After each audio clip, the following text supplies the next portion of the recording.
Hello student, आपका मेरे YouTube channel में स्वागत है।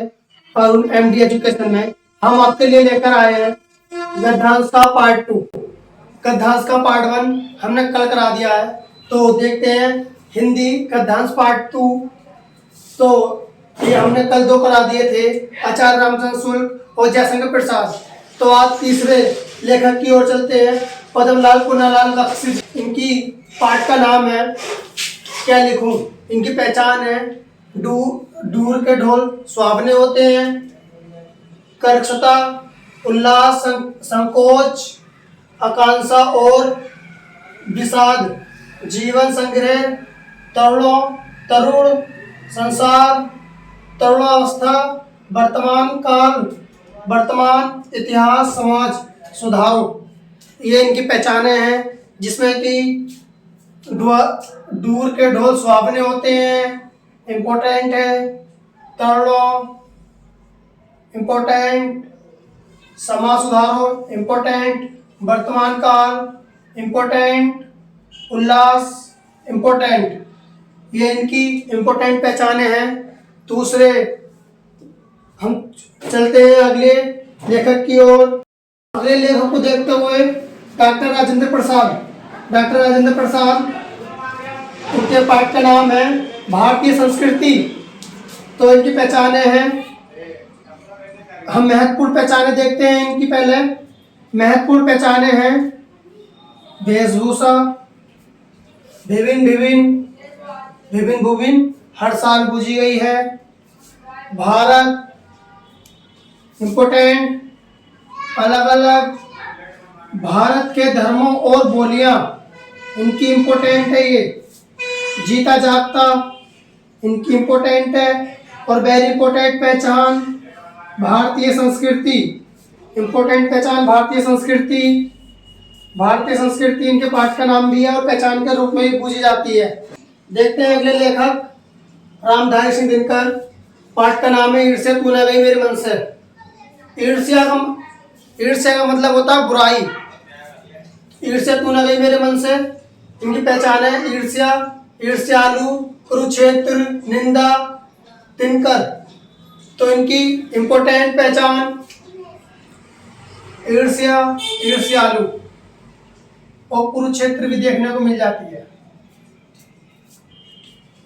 अगले लेखक जयप्रकाश भारती। पानी में चांद और चांद पर आदमी। इनकी महत्वपूर्ण रचना मानव को चंद्रमा।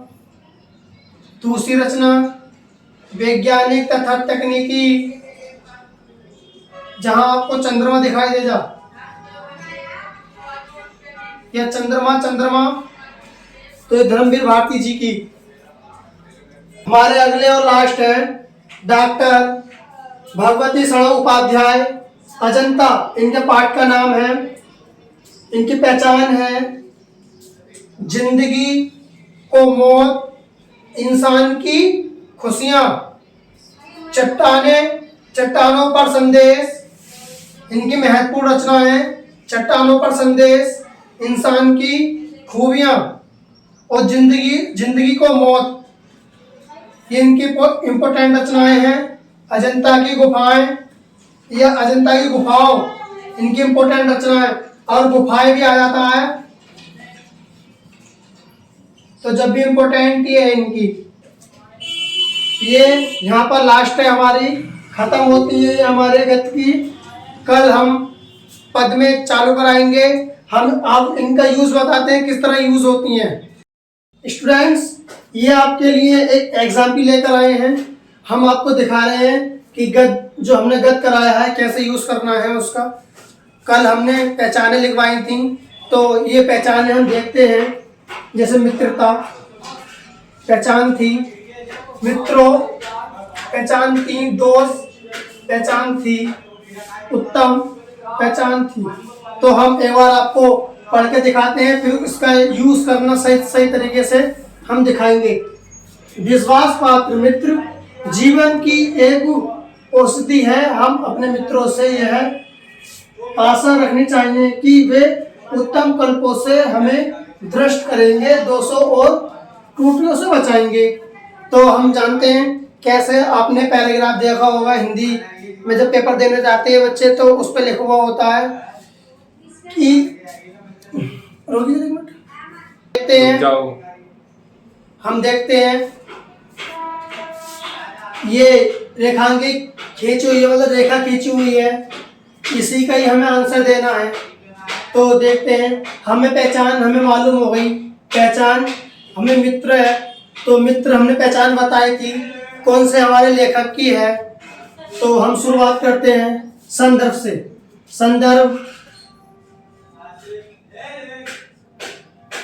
संदर्भ में हमारे लेखक का नाम आता है और हमारे पाठ का नाम आता है। तो जिसे प्रस्तुत पदांश हमारी पाठ्य पुस्तक हिंदी नहीं लिखे जाए तो ये लिखना पाठ का नाम, लेखक का नाम,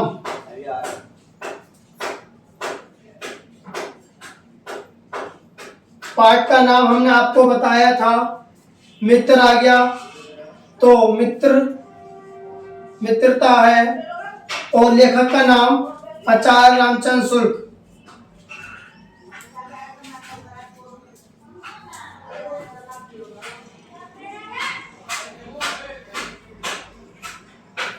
ये इसके संदर्भ है।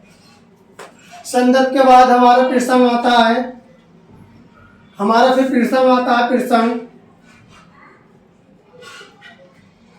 प्रसंग में जो लिखा जाता है इस कहानी में किस चीज का वर्णन किया गया है वो लिखा जाता है। जैसे इस कहानी में विश्वास पात्र मित्र, मतलब मित्रों पर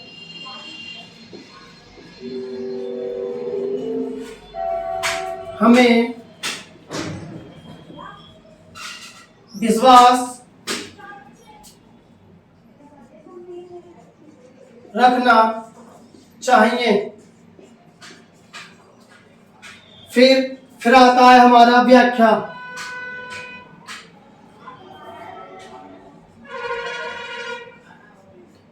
रोकिए एक मिनट। तो इसके बाद हमारी अगली व्याख्या आती है। व्याख्या में क्या होता है, व्याख्या में जो हमारी जो यहाँ से यहाँ तक एक सीधी रेखा खींची हुई है, लाइन खींची हुई है, जो अंडरलाइन जितने बीच में उतने ही बीच में हमें बताना होता है। तो व्याख्या को हम देखते हैं। व्याख्या में हमें पूरा प्रोसेसर बताना होता है, क्या करना है क्या नहीं करना। तो हम शुरुआत करते हैं, विश्वास पात्र मित्र जीवन की एक औषधि है। तो हम इसे बना के भी लिख सकते हैं, मित्र हमारे जीवन में बहुत महत्वपूर्ण भूमिका निभाता है। ये हमने तो सिर्फ एक ही लाइन ही आपको बताई है, आप चाहे तो जितना हो सके उतनी ही नीचे लाइनों में लिख सकते हैं। ये गद्य यहाँ समाप्त होता है। हम आपके लिए पद की कुछ पहचाने लेकर आएंगे इम्पोर्टेंट आपके लिए, और इसी ही तरीका से पद होता है। फिर पद कंप्लीट होने के बाद संस्कृत के लेकर आएंगे। चैनल को सब्सक्राइब करें, वीडियो को लाइक करें, ज़्यादा से ज़्यादा शेयर करें। Thank you.